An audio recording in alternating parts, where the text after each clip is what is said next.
This first example is asking you to solve this equation for y.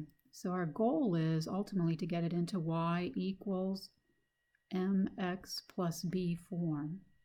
So to solve for y, I'm going to leave the y where it is, and I'm going to subtract 2x from both sides of the equation.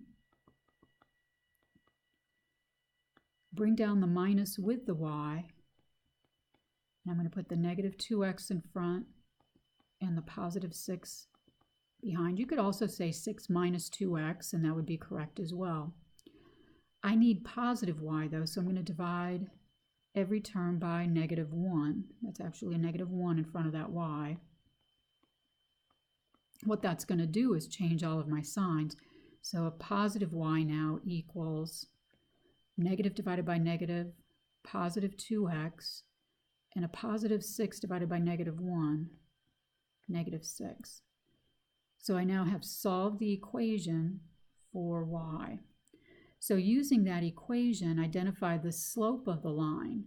Once it's in this form, I can go ahead and take a look at what is m in this problem. It's the number in front of x, so my slope happens to be the number 2. Now they didn't ask, but the y-intercept is that number negative 6. So once you have it in this form, you can pick out what the slope is in the y-intercept. To find the equation of a line that's parallel to that one, and remember we rewrote it as y equals 2x minus 6 so that it was in slope-intercept form. We want ours to be parallel to that line passing through this point, some xy point.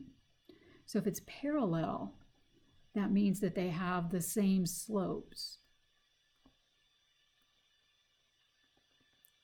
So our slope for this line was 2, which means that's the slope I'm going to use in my new line. So I'm going to start out with y equals mx plus b.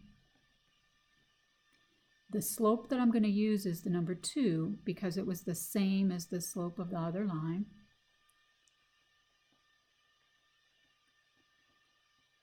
But now I need to find b. And as we've done before, if we're not told the y-intercept, which we are not here because x is not 0, we then need to use that point, plug it in, and find b. So my y equals negative 3, and my x is 2. So I have negative 3 equals 4 plus b, subtract 4 from both sides, and I end up with b equals negative 7.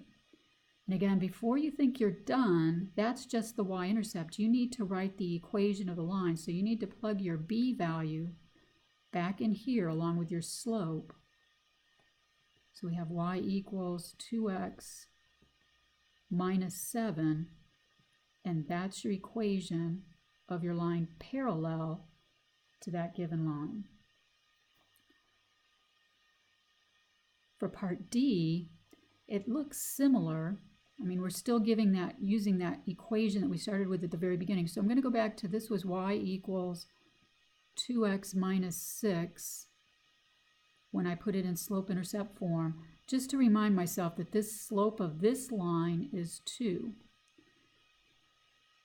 The equation that we want, though, is perpendicular to this line. So I'm not going to use the slope of 2.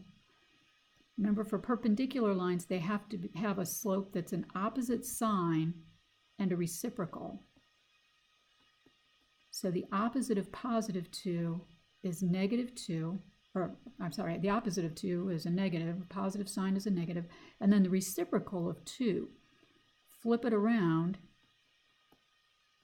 so they're opposite signs, and then the flip, or the reciprocal. That's the slope I'm going to use in my line that's perpendicular to this one. So I go back to y equals mx plus b. I'm using the slope negative 1/2. And then once again, if you're not told the y-intercept directly or given a point 0, some number, then this isn't the y-intercept. So I just plug this point in for my x and y. Just be careful that the x goes in the x position and the y goes in the y position. So the y is -3, -1/2 times 2 plus b. I mentioned that plugging in for the x and the y in the proper position because sometimes even I forget. Right, it's easy to do.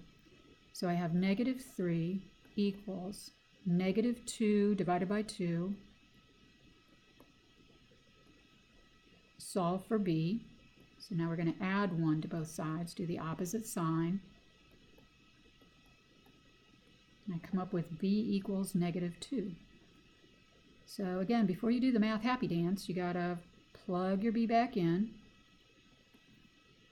and come up with y equals, the slope was -1/2, x was your input variable, and then -2 was your y-intercept. That's the equation we're looking for.